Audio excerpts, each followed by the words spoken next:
यात्रा की सफलता इस रूप में भी देख रहा हूँ कि जब यात्रा शुरू हुई गंगा माँ की आरती करके, उसी दिन केदारनाथ और 30 किलो सोना नहीं था, चांदी था। तो तुम 2 साल से मौन लेके क्यों बैठे थे? वो 18 घोड़ों में क्या गया? आपने कहा सोना गया था। उत्तराखंड कांग्रेस की केदारनाथ धाम प्रतिष्ठा रक्षा यात्रा आज रुद्रप्रयाग से गुप्तकाशी पहुंची, जहां कांग्रेस के प्रदेश अध्यक्ष के साथ साथ हरक सिंह रावत, पूर्व मुख्यमंत्री हरीश रावत और कई कार्यकर्ता यहां मौजूद रहे। आज की इस वीडियो में हम बात करेंगे कि करण महरा ने क्यों कहा कि यात्रा की सफलता तो यात्रा के पहले दिन ही मिल गई थी, और साथ ही बताएंगे कि बीकेटीसी के अध्यक्ष के उस बयान पर कांग्रेस की प्रतिक्रिया सामने आई है, जिसमें उन्होंने कहा था कि केदारनाथ मंदिर के गर्भगृह में 230 किलो सोना नहीं बल्कि चांदी की प्लेटें लगी हुई थी। चलिए करते हैं वीडियो की शुरुआत। नमस्कार, आप देख रहे हैं आज का उत्तराखंड और मैं हूं आपके साथ सरिता तिवारी। उत्तराखंड कांग्रेस की केदारनाथ धाम प्रतिष्ठा रक्षा पदयात्रा की शुरुआत 24 जुलाई को हरिद्वार से हर की पैड़ी पर गंगा पूजा के साथ शुरू हुई थी। हरिद्वार से ऋषिकेश यात्रा गई, फिर देवप्रयाग और फिर श्रीकोट, धारी देवी और फिर कल रुद्रप्रयाग और आज गुप्तकाशी पहुंची है। यात्रा के दौरान कांग्रेस प्रदेश अध्यक्ष के साथ हरक सिंह रावत, पूर्व मुख्यमंत्री हरीश रावत और कई कार्यकर्ता मौजूद रहे। इस पदयात्रा के दौरान मीडिया से बातचीत करते हुए कांग्रेस प्रदेश अध्यक्ष करण महरा ने कहा कि यात्रा की सफलता तो यात्रा के पहले दिन ही मिल गई थी, जब मुख्यमंत्री दिल्ली में बन रहे केदारनाथ मंदिर को लेकर अपनी सफाई देने के लिए केदारनाथ पहुंच गए थे। जो हम चाह रहे थे लगभग वो लक्ष्य हमको मिल रहा है, क्योंकि बीजेपी का जो असली चेहरा है वो लोगों के सामने आ रहा है। किस तरीके से देश का प्रधानमंत्री शंकराचार्य जी का प्रणाम करके आशीर्वाद मांग रहा है और उनके बीकेटीसी के अध्यक्ष और प्रवक्ता लगातार शंकराचार्य जी का अपमान कर रहे हैं, तो ये जाना चाहिए लोगों के बीच में कि ये किस तरीके का इनका व्यवहार है।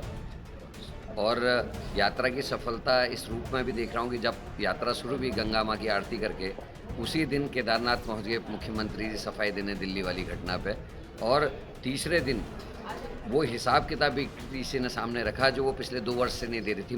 वहीं करण महरा ने बीकेटीसी के अध्यक्ष अजेंद्र अजय के उस बयान पर भी प्रतिक्रिया दी है, जिसमें उन्होंने कहा था कि केदारनाथ में 230 किलो चांदी की प्लेटें लगी हुई थी, सोना नहीं। वो हिसाब किताब बीकेटीसी ने सामने रखा जो वो पिछले 2 वर्ष से नहीं दे रही थी मांगने के बाद, और रोज नित नई चीज़ आया। आज कह रहे हैं कि 230 किलो सोना नहीं था, चांदी था। तो तुम 2 साल से मौन लेके क्यों बैठे थे? वो 18 घोड़ों में क्या गया? आपने कहा सोना गया था, अखबारों ने छापा, न्यूज़ पोर्टल्स ने दिखाया, उसके बारे में आज कुछ नहीं कह रहे हैं। जो आपने 11 सुरक्षाकर्मी कम है, हमको अतिरिक्त सुरक्षा दी जाए, ये कहा, उसके बारे में आज सफाई नहीं दे रहे। हम छोड़ने वाले नहीं है। आपको बता दें कि अजेंद्र अजय का कहना है कि केदारनाथ में उपचुनाव होना और इसीलिए कांग्रेस दुष्प्रचार कर रही है। साथ ही उन्होंने कहा कि केदारनाथ के गर्भगृह में स्वर्ण मंडित करने से पहले वहां 230 किलो चांदी की प्लेटें लगी हुई थी, जिसको कांग्रेस दुष्प्रचारित कर रही है कि 230 किलो वहां पर सोना लगा था। आप जानते हैं कि केदारनाथ में वहां पर अभी उपचुनाव होने हैं विधानसभा के, तो इस कारण से कांग्रेस के लोग एक षड्यंत्र पूर्वक तरीके से इस प्रकार का दुष्प्रचार चला रहे हैं। तो इस बीच उन्होंने एक अन्य आरोप लगाया कि केदारनाथ में जो गर्भगृह में सोना लगने से पूर्व जो चांदी लगा हुआ था वो गायब हो गया।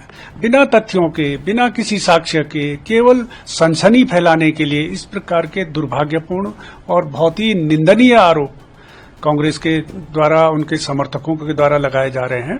तो उसका भी हम जो स्टॉक में हमारी जो एंट्री हुई है, जैसा हमने पूर्व में भी कहा था कि केदारनाथ के गर्भगृह में स्वर्ण मंडित करने से पूर्व वहां पर 230 किलो चांदी की प्लेटें लगी हुई थी, जिसको कि ये लोग कह रहे हैं, दुष्प्रचारित कर रहे हैं कि 230 किलो सोना। वहीं इस यात्रा में शामिल हरक सिंह रावत ने भी प्रदेश सरकार पर चारधाम यात्रा के दौरान हुई व्यवस्थाओं को लेकर निशाना साधा। इस बार यात्रा मैंने देखा केदारनाथ, बद्रीनाथ, गंगोत्री, यमुनोत्री की यात्रा सरकार इस हर लेवल पे फेल हुई, क्योंकि जैसे ही कपाट खुले भीड़ आई और सरकार ठीक से व्यवस्था नहीं कर पाई। लोग गुप्तकाशी में, गौरीकुंड में, गोविंद घाट में, जोशीमठ में, उत्तरकाशी में 3-3 दिन रहे और उनको बद्री, केदार, गंगोत्री, यमुनोत्री जाने का मौका नहीं मिला और जो निराश होकर लौटे।